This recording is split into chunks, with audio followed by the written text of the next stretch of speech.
My dear student, চলে এসেছি আরেকটি পেজ নিয়ে ইতিহাস। থাম্বনেল দেখেই তোমরা বুঝেছো যে পুরো কমপ্লিট করব, আর ভিডিও না স্কিপ করবে না, পুরো দেখো, তুমি লাভবান হবে। কারণ এটি মুখস্থ করার সবচেয়ে আধুনিক পদ্ধতি।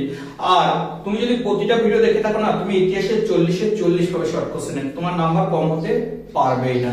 অতএব দেখতে থাকো, সাবস্ক্রাইব করে রাখো, দেখতে থাকো, সাবস্ক্রাইব করে রাখো। দেখো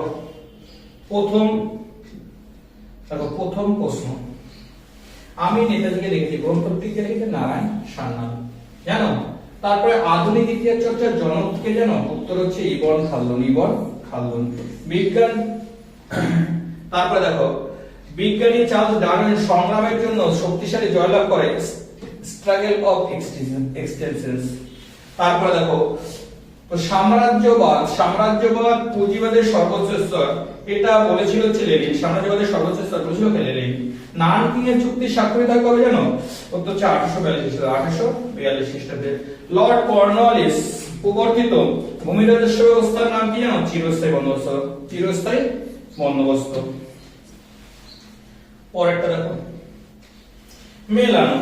দেখো, fort William college Lord Wellesley তৈরি করে। স্কুল বুক সোসাইটি তৈরি করে হচ্ছে ডেভিড হেয়ার। তারপরে দেখো, মেট্রোপলিটন ইনস্টিটিউট বিদ্যাসাগর, আর এশিয়া থেকে উইলিয়াম জোন্স। তাহলে কোনটা মিলছে? একটাই মিলছে। নিখিল ভারত ট্রেড ইউনিয়ন কংগ্রেস তৈরি হয় কবে জানো? 1925 খ্রিস্টাব্দে। নিখিল ভারত ট্রেড ইউনিয়ন কংগ্রেস কবে তৈরি হয়? 1925 খ্রিস্টাব্দে। চলে আসি পরবর্তী প্রশ্ন। দেখো, চীনে চৌঠা মে আন্দোলন কবে হচ্ছে? কে ডাক দিয়েছিল কে জানো? Chen Tu Shiu. Kolkata Madrasa প্রতিষ্ঠা করেন ওয়ারেন হেস্টিংস। কে প্রতিষ্ঠা করেন? Warren Hastings. তারপর দেখো, বাংলার শেষ সার্বভৌম স্বাধীন নবাব কে ছিল জানো? সিরাজউদ্দৌলা। একদম সর্বশেষ স্বাধীন নবাব হচ্ছে সিরাজউদ্দৌলা, তারপর স্বাধীন নবাব কেউ ছিল না। ভারতের আধুনিক শিল্পের প্রচেষ্টার পথপ্রদর্শক বলা হয় দ্বারকানাথ ঠাকুরকে। কাকে বলা হয়? দ্বারকানাথ ঠাকুর। রাওলাটানে উৎপীড়নের দানবীয় যন্ত্র বলে অভিহিত করেছেন কে জানো? উত্তর হচ্ছে অমৃতবাজার পত্রিকাকে। তারপর ভারতের প্রথম মে দিবস পালন হয় কবে জানো? ভারতের প্রথম 1923 খ্রিস্টাব্দে। কবে? 1923 খ্রিস্টাব্দে। তারপর দেখো, নাও আর নেভার শীর্ষক পুস্তকটিকে লিখে জানো? নাও আর নেভার, চৌধুরী রহমত আলী। পাকিস্তান দাবি করছিল যে নাও আর নেভার, পাকিস্তান দাবি ছিল ওইটিতে, পাকিস্তান কথা। সারা ভারতে মুসলিম লীগ প্রতিষ্ঠিত হয় কবে জানো? 1906 খ্রিস্টাব্দে। 1906 খ্রিস্টাব্দে। তাহলে সারা ভারতে মুসলিম লীগ কবে তৈরি হয়? 1906 খ্রিস্টাব্দে।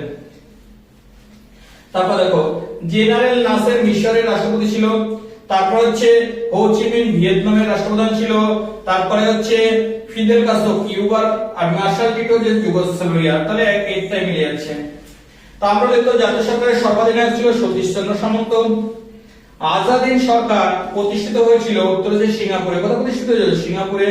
ভারতের স্বাধীনতা আইন পাস হয় জানো? 1947 খ্রিস্টাব্দে 14 জুলাই। এশিয়াদের জন্য এশিয়া স্লোগানটি তোলে কে জানো? জাপান। এশিয়াদের জন্য এশিয়া স্লোগানটি তোলে কে?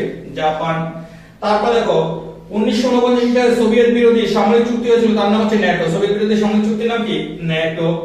দাতাত প্রথারত্বকে উত্তেজনা প্রশমন করা। দাতাত প্রথারত্বকে উত্তেজনা প্রশমন করা।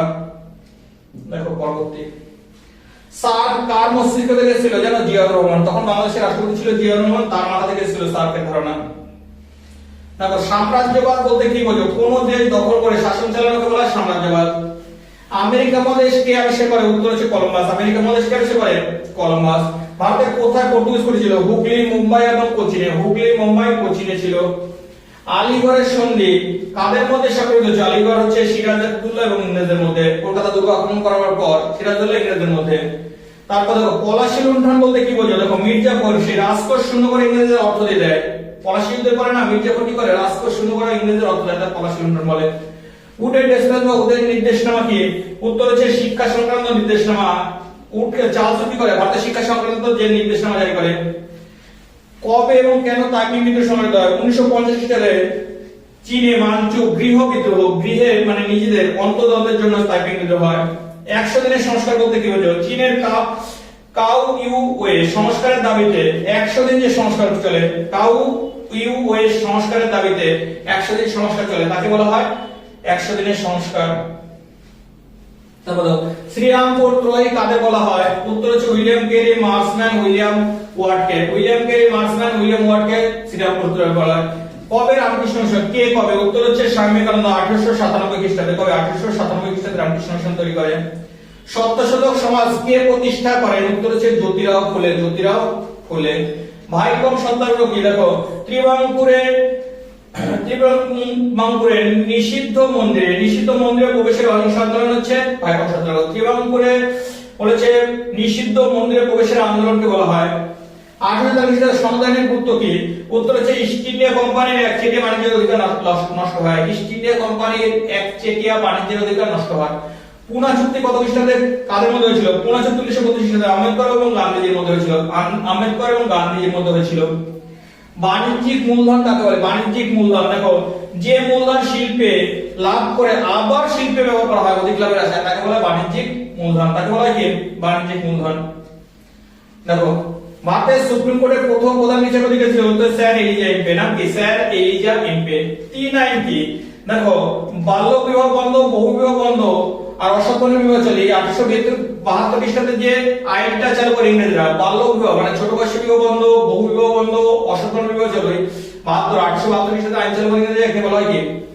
ন্যাটোর পুরো কথা কি? দেখো, নর্থ আটলান্টিক ট্রিটি অর্গানাইজেশন। ন্যাটোর পুরো কথা north Atlantic treaty organization. Geneva সম্মেলন কবে অনুষ্ঠিত হয়? উত্তর হচ্ছে 1949 খ্রিস্টাব্দে 12ই আগস্ট। 1949 খ্রিস্টাব্দে 12ই আগস্ট। প্রথম নির্জক সম্মেলন কোথায় অনুষ্ঠিত? উত্তর হচ্ছে বেলগ্রেডে। কোথায় ছিল? বেলগ্রেড।